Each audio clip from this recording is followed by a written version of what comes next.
Hey folks, welcome to the Stuffology show. We're all about those juicy stories behind the things that shape our lives. If you're digging these chats, hit subscribe so you don't miss out. Today, we're tackling a big one. Why do so many countries end up with just two major political parties? You see in the US, the UK, and a bunch of other places. So what's the deal? Let's dive in. Okay, so two-party systems. They're not random, right? It all comes down to how elections work. In places like the US or Britain, they use this thing called first past the post. It's super simple. Whoever gets the most votes in a district wins. Done. But here's the kicker. It kind of screws over smaller parties. Say you've got three parties running. One gets 40%, the other two split the rest. That 40% wins, even if most people didn't vote for them. Voters catch on quick. They're like, why vote for the little guy if it's just going to help the big guy I hate? So they pick one of the top two. It's not about love for those parties. It's just math. Now this goes way back. Think Britain like 1700s, 1800s. You had the Whigs and the Tories running the show. They weren't parties like today. No t-shirts or rallies. Just groups of rich dudes with similar vibes. Whigs were into trade and reform. Tories were all about the king and old-school tradition.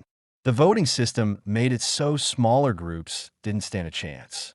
If you had some wild new idea, you'd better cozy up to one of these big camps to get anywhere. It was like join or jog on. In the US, same story, different accent. Early on, you had the Federalists and Democratic Republicans going at it. The Constitution doesn't even mention parties. George Washington was all, factions are bad, guys. But the system didn't care. Winner-takes-all elections meant you needed a big team to win. Smaller groups, like the anti-Masonic folks in the 1830s, yep, they were anti-Masons. They'd show up, make some noise, then either crash or get swallowed by the big dogs. The system's like a meat grinder for third parties. Why does it stick around, though? It's stable, for one. Two parties make it easier to govern. In the UK, one party usually grabs enough seats to call the shots. Compare that to somewhere like Italy, where they're stitching together coalitions for weeks. Two-party systems keep things tidy. But tidy comes at a cost. It's hard for new voices to break in. The big players just keep hogging the stage. All right, let's switch gears. Not every country's stuck with two parties.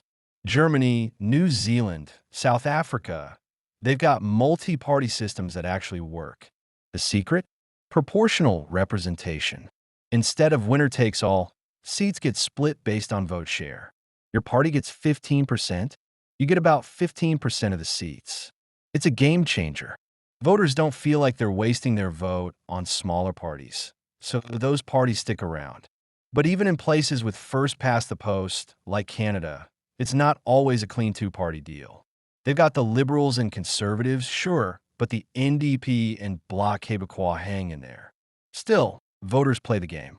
If you're in a tight race and you lean left, you might vote Liberal just to stop the Conservatives, even if you're an NDP fan. It's like, I'll vote for who I want, but not if it means the other side wins. The system nudges you toward two-party thinking. History's got some surprises, though. In the UK, the Labour Party came out of nowhere in the early 1900s and knocked the Liberals out of the big leagues. They built a huge base with workers and unions, and the system let them take over one of the top spots. In the US, it's been tougher. The last big switch was the Republicans in the 1850s, born from the fight over slavery. Since then, Democrats and Republicans have the game locked down. Changing that's like trying to move a mountain. Part of it's the setup. In the US, the Electoral College is a nightmare for third parties. Plus, every state has its own rules for getting on the ballot. You need cash, signatures, and a small army to even try. And don't even think about the debates. Those are a Democrat-Republican club. It's not a conspiracy. It's just a system that loves the status quo. So what's the fallout? Two-party systems shape everything. They can make politics feel like a cage match. Red versus blue, no in between. If your views don't fit one side, you're picking the one that sucks less. In the US, both parties are like giant umbrellas. Democrats have progressives, moderates, Wall Street types. Republicans juggle evangelicals, free marketeers, and MAGA folks. It's a mess, and it can feel like nobody's really fighting for you. But there's an upside. Two-party systems force compromise inside the parties. In multi-party systems, smaller parties can hold things up, demanding crazy concessions to join a coalition. With two parties, the deal-making happens before the governing starts. It's not sexy, but it keeps the lights on. Still, don't expect wild new ideas to take off. The system's built for slow and steady, not big leaps. Culture's in on it too. In the US, people think in binaries: left, right, red, blue. That's not natural. It's what the system breeds. The media doesn't help, turning elections into Team A versus Team B. Third parties? They're barely a footnote. No wonder they struggle when nobody's even talking about them.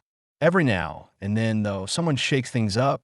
Ross Perot in '92 got 19% of the vote. 19%. He didn't win anything, but he made the big parties sweat. In the end, though, his voters drifted back to the majors, and nothing really changed. The system's like a rubber band. It snaps back. What's it all mean? Two-party systems aren't just how things are. They're a machine that shapes who wins, who loses, and what we even talk about. They're built on history, math, and how people think. They're great for keeping things steady, but they can choke out new voices. Countries keep them because they work until they don't. Change is possible, but it's a grind. Some places, like Maine and Alaska, are trying ranked choice voting. You rank candidates, so you can vote for who you love without worrying it'll help who you hate. It's a start, but the big parties aren't exactly cheering for reform. They like their duopoly just fine. In the end, two-party systems are like an old car. They get you where you're going, but they're noisy, inefficient, and not exactly built for the future. Whether that's good or bad depends on what you want from politics. Something that holds together or something that lets 1,000 ideas bloom.